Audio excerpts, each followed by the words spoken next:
연애를 해도 이별에 대한 불안감 때문에 힘들어요.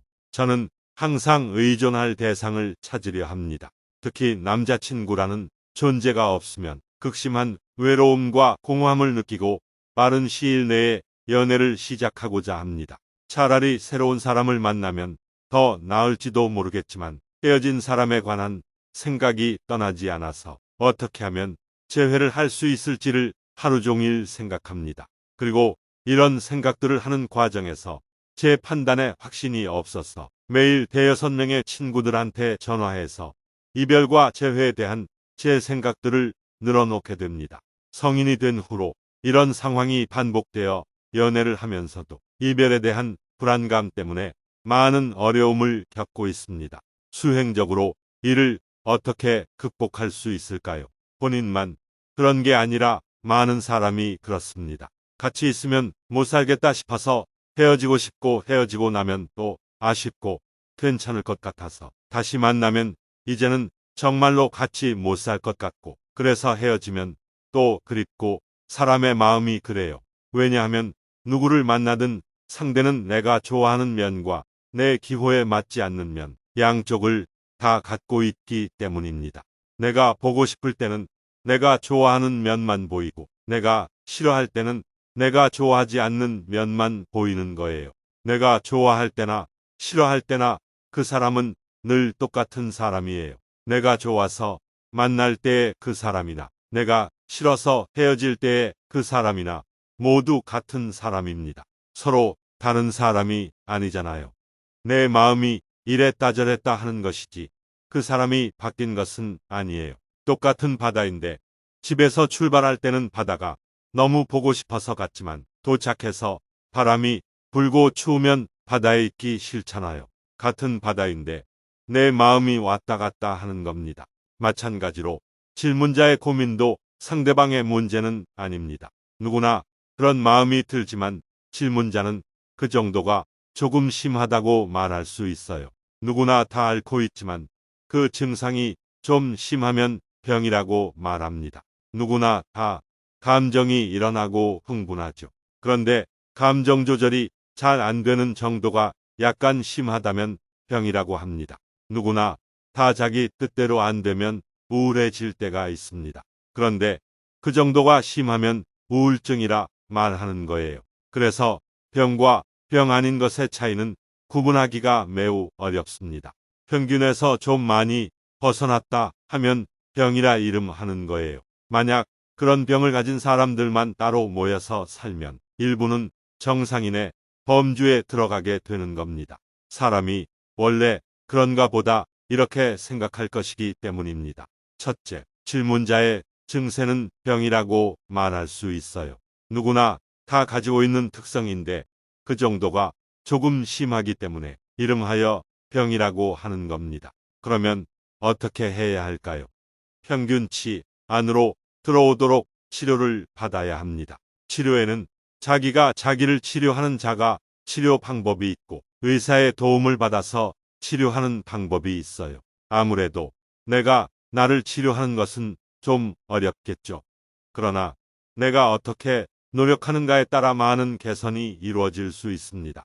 남이 나의 치료를 돕도록 하려면 그가 나보다 이런 병에 대해서 전문적 소양이 좀 있어야 합니다. 그런 사람이 바로 정신과 의사라고 말할 수 있어요. 그러니 정신과 의사와 먼저 상담해서 평균치 정도 된다 하는 진단이 나오면 자가 치료를 하면 되고 평균치 밖이다 하는 진단이 나오면 의사의 도움을 받으면 됩니다. 또 의사가 이 정도면 약물 치료는 필요 없이 상담 치료만 하면 되겠다고 하면 상담 치료만 하면 되고 약물 치료를 해야 하겠다고 하면 약물 치료를 좀 받아야 합니다. 그래서 우선 병원에 가서 검진을 받는 게 좋을 것 같아요. 둘째, 자가 치료를 하는 방법은 한 번 만나면 3년 동안은 아무리 싫어도 헤어지지 않는다 하고 원칙을 정한 후 연애를 하는 것입니다. 지금 좋아하는 사람이 있다면 연애를 시작하고 아무리 싫어도 3년은 헤어지지 않고 지내보는 겁니다. 그러면 하루에도 좋았다 싫었다 하는 마음이 10번도 더 바뀔 겁니다. 그런 연습을 3년 동안 하면 어느 정도 병이 치료가 될 수 있어요. 제가 항상 남자에게 먼저 차이는 입장입니다. 남자에게 차여도 맨날 따라다니면서 달라붙어 있는 거예요. 항상 나는 너밖에 없다고 계속 얘기하면 됩니다. 창피하다거나 자존심 상한다고 생각하면 안 돼요. 이것은 치료의 한 방법이기 때문에 계속 좋다고 하면서 따라다니면 됩니다. 남자친구가 경찰에 신고해서 제지를 당할 정도가 안 되는 선에서 계속 따라다니면 됩니다. 병원에 가도 돈을 내고 치료를 받아야 하듯이 비용을 좀 지불해야 돼요. 자존심 따지지 말고 지금이라도 그리운 사람이 있으면 먼저 연락을 하세요. 상대가 욕을 해도 계속 따라다니면 화를 엄청나게 내거나 경찰에 신고까지 하게 되어서 결국 자기 마음속에 정남이가 뚝 떨어지게 됩니다. 경찰에 2번 정도 잡혀가면 정남이가 딱 떨어져서 그리움이 없어져요. 상대가 진짜 못되게 굴어야 정남이가 딱 떨어집니다. 저는 항상 의존할 대상을 찾으려 합니다. 특히 남자친구라는 존재가 없으면 극심한 외로움과 공허함을 느끼고 빠른 시일 내에 연애를 시작하고자 합니다. 차라리 새로운 사람을 만나면 더 나을지도 모르겠지만 헤어진 사람에 관한 생각이 떠나지 않아서 어떻게 하면 재회를 할 수 있을지를 하루 종일 생각합니다. 그리고 이런 생각들을 하는 과정에서 제 판단에 확신이 없어서 매일 5~6명의 친구들한테 전화해서 이별과 재회에 대한 제 생각들을 늘어놓게 됩니다. 성인이 된 후로 이런 상황이 반복되어 연애를 하면서도 이별에 대한 불안감 때문에 많은 어려움을 겪고 있습니다. 수행적으로 이를 어떻게 극복할 수 있을까요? 본인만 그런 게 아니라 많은 사람이 그렇습니다. 같이 있으면 못 살겠다 싶어서 헤어지고 싶고 헤어지고 나면 또 아쉽고 괜찮을 것 같아서 다시 만나면 이제는 정말로 같이 못 살 것 같고 그래서 헤어지면 또 그립고 사람의 마음이 그래요. 왜냐하면 누구를 만나든 상대는 내가 좋아하는 면과 내 기호에 맞지 않는 면 양쪽을 다 갖고 있기 때문입니다. 내가 보고 싶을 때는 내가 좋아하는 면만 보이고 내가 싫어할 때는 내가 좋아하지 않는 면만 보이는 거예요. 내가 좋아할 때나 싫어할 때나 그 사람은 늘 똑같은 사람이에요. 내가 좋아서 만날 때의 그 사람이나 내가 싫어서 헤어질 때의 그 사람이나 모두 같은 사람입니다. 서로 다른 사람이 아니잖아요. 내 마음이 이랬다 저랬다 하는 것이지 그 사람이 바뀐 것은 아니에요. 똑같은 바다인데 집에서 출발할 때는 바다가 너무 보고 싶어서 갔지만 도착해서 바람이 불고 추우면 바다에 있기 싫잖아요. 같은 바다인데 내 마음이 왔다 갔다 하는 겁니다. 마찬가지로 질문자의 고민도 상대방의 문제는 아닙니다. 누구나 그런 마음이 들지만 질문자는 그 정도가 조금 심하다고 말할 수 있어요. 누구나 다 앓고 있지만 그 증상이 좀 심하면 병이라고 말합니다. 누구나 다 감정이 일어나고 흥분하죠. 그런데 감정 조절이 잘 안 되는 정도가 약간 심하다면 병이라고 합니다. 누구나 다 자기 뜻대로 안 되면 우울해질 때가 있습니다. 그런데 그 정도가 심하면 우울증이라 말하는 거예요. 그래서 병과 병 아닌 것의 차이는 구분하기가 매우 어렵습니다. 평균에서 좀 많이 벗어났다 하면 병이라 이름하는 거예요. 만약 그런 병을 가진 사람들만 따로 모여서 살면 일부는 정상인의 범주에 들어가게 되는 겁니다. 사람이 원래 그런가 보다 이렇게 생각할 것이기 때문입니다. 첫째, 질문자의 증세는 병이라고 말할 수 있어요. 누구나 다 가지고 있는 특성인데 그 정도가 조금 심하기 때문에 이름하여 병이라고 하는 겁니다. 그러면 어떻게 해야 할까요? 평균치 안으로 들어오도록 치료를 받아야 합니다. 치료에는 자기가 자기를 치료하는 자가 치료 방법이 있고 의사의 도움을 받아서 치료하는 방법이 있어요. 아무래도 내가 나를 치료하는 것은 좀 어렵겠죠. 그러나 내가 어떻게 노력하는가에 따라 많은 개선이 이루어질 수 있습니다. 남이 나의 치료를 돕도록 하려면 그가 나보다 이런 병에 대해서 전문적 소양이 좀 있어야 합니다. 그런 사람이 바로 정신과 의사라고 말할 수 있어요. 그러니 정신과 의사와 먼저 상담해서 평균치 정도 된다 하는 진단이 나오면 자가 치료를 하면 되고, 평균치 밖이다 하는 진단이 나오면 의사의 도움을 받으면 됩니다. 또 의사가 이 정도면 약물 치료는 필요 없이 상담 치료만 하면 되겠다고 하면 상담 치료만 하면 되고, 약물 치료를 해야 하겠다고 하면 약물 치료를 좀 받아야 합니다. 그래서 우선 병원에 가서 검진을 받는 게 좋을 것 같아요. 둘째, 자가 치료를 하는 방법은 한 번 만나면 3년 동안은 아무리 싫어도 헤어지지 않는다 하고 원칙을 정한 후 연애를 하는 것입니다. 지금 좋아하는 사람이 있다면 연애를 시작하고 아무리 싫어도 3년은 헤어지지 않고 지내보는 겁니다. 그러면 하루에도 좋았다 싫었다 하는 마음이 10번도 더 바뀔 겁니다. 그런 연습을 3년 동안 하면 어느 정도 병이 치료가 될 수 있어요. 제가 항상 남자에게 먼저 차이는 입장입니다. 남자에게 차여도 맨날 따라다니면서 달라붙어 있는 거예요. 항상 나는 너밖에 없다고 계속 얘기하면 됩니다. 창피하다거나 자존심 상한다고 생각하면 안 돼요. 이것은 치료의 한 방법이기 때문에 계속 좋다고 하면서 따라다니면 됩니다. 남자친구가 경찰에 신고해서 제지를 당할 정도가 안 되는 선에서 계속 따라다니면 됩니다. 병원에 가도 돈을 내고 치료를 받아야 하듯이 비용을 좀 지불해야 돼요.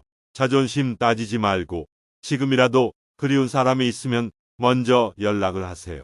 상대가 욕을 해도 계속 따라다니면 화를 엄청나게 내거나 경찰에 신고까지 하게 되어서 결국 자기 마음속에 정남이가 뚝 떨어지게 됩니다. 경찰에 2번 정도 잡혀가면 정남이가 딱 떨어져서 그리움이 없어져요. 상대가 진짜 못되게 굴어야 정남이가 딱 떨어집니다.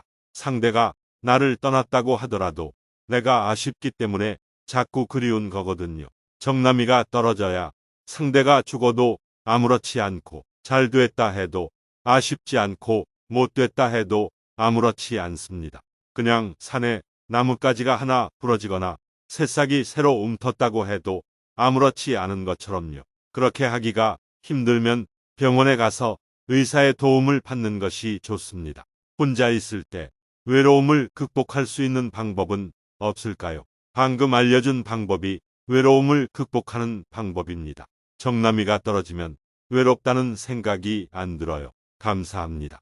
이 남자한테서도 정이 떨어져 보고 저 남자한테서도 정이 떨어져 보면 그때부터는 영화 배우를 데려다 놓아도 혼자 있는 게 낫다는 생각이 듭니다. 웃음, 외로움을 극복하는 방법으로는 명상을 하는 방법도 있어요. 그리움이 아무리 사무쳐도 호흡만 알아차리고 가만히 있는 겁니다.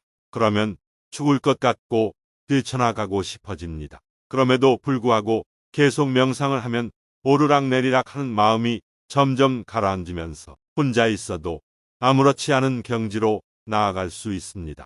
온라인 명상을 해도 좋지만 중간에 그만두지 않으려면 오프라인 명상을 하는 게 좋습니다. 5일 프로그램 또는 10일 프로그램에 신청해서 명상을 몇 번 하다 보면 극복이 됩니다. 남자가 보고 싶다고 자꾸 입으로 말하고 전화하고 그러면 그것도 마약처럼 습관이 되거든요. 그런 습관이 질문자에게는 정신적인 마약과 같습니다. 마약을 먹으면 잠시 괜찮다가 마약을 끊으면 미칠 것처럼 느껴지듯이 그런 습관을 딱 끊고 지내보면 죽을 것 같지만 고비만 넘기면 괜찮아집니다. 그 고비를 못 넘기면 중독이 되는 거예요. 명상은 혼자서 그 고비를 넘겨보는 좋은 방법이에요. 그래서 명상을 몇 차례 해보면 도움이 되지 않을까 싶습니다. 가장 중요한 것은 질문자 스스로 이건 병이구나 하고 자각하는 것입니다. 의지심은 중생이 가진 병 중에 가장 큰 병입니다. 옛날에는 남성보다 여성이 의지심이 더 강했는데 요즘은 남성들도 의지하는 병이 아주 심해지고 있어요. 의지심이 강한 남성들을 마마보이라고 부르잖아요. 엄마 품에 너무 오래 있으면 의지하는 병에 걸립니다. 요즘은 과잉보호가 늘어나서 남성들도 의지하는 경향이 심해지고 있어요. 혼자서는 아무것도 못하고 늘 누군가 옆에 있어야 하면 결국 자기 결정권이 없어지게 됩니다.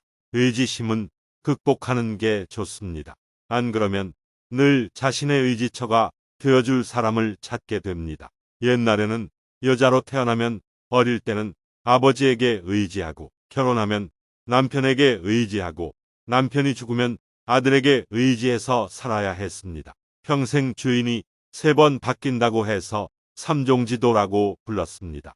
여성이 남성보다 의지심이 강했던 이유는 육체적인 이유 때문이 아니라 지난 5천년 역사 동안 늘 남자에게 의지해서 살아온 카르마를 계승하고 있기 때문입니다. 긴 역사와 문화 속에서 쌓여온 카르마로 인하여 여성은 행복을 스스로 얻기보다 누구를 통하려 얻으려 하는 경향이 생긴 겁니다. 그래서 현대 교육을 받은 요즘에도 일부 여성들은 일이 잘 풀리지 않을 때 에이, 시집이나 가버리자 하는 태도를 보이기도 하는데 그런 태도는 자기 인생을 스스로 개척하지 않고 남자를 통해서 해결하고자 하는 의지심이 반영된 겁니다. 의지심을 갖고 있는 한 해탈하기도 어렵고 부처가 되기도 어렵습니다. 왜냐하면 부처란 자기 인생의 주인이 되는 길이기 때문입니다. 육체적으로 여성이기 때문에 부처가 되기 어려운 것이 아니라 의지심 때문에 부처가 되기 어려운 겁니다. 질문자는 그런 의지심이 좀 심하다고 볼 수 있습니다. 의지심은 모든 중생이 갖고 있는 병이에요. 그러나 질문자는 그 증상이 좀 심한 편입니다. 그러니 의사의 도움을 좀 받고 스스로도 노력을 해야 합니다. 저는 스님에게 혼날 각오를 하고 질문했는데 오히려 자가 치유를 하는 방법을 알려주신 점이 인상 깊었습니다. 스토킹이 되지 않는 선에서 자가 치유를 해보도록 하겠습니다. 아직은 어렵지만 스스로 외로움을 가라앉힐 수 있도록 노력해 보겠습니다. 감사합니다. 병을 치료하는 과정이라고 생각하고 스토킹도 해보세요. 아마 감옥에 가서 있어보면 상대에 대한 정남이가 떨어질 거예요. 그 남자가 좋아서가 아니라 내 병을 치료하기 위해서는 그것도 나쁘지 않다는 뜻입니다. 그렇게 평생 의지심을 갖고 사느니 저 같으면 감옥에서 한 1년 살다가 나와서 앞으로는 의지심을 갖지 않고 살 것 같아요. 의지심이 과도한 것은 병이라는 것을 알아야 합니다. 작은 벌레도 새도 다 다른 것에 의지하지 않고 자기 스스로 살아갑니다. 아주 어릴 때만 어미에게 의지하지 그 이후에는 자기 스스로 살아요. 의지하는 것은 인간이 갖는 병 중에서도 가장 큰 병입니다. 감사합니다.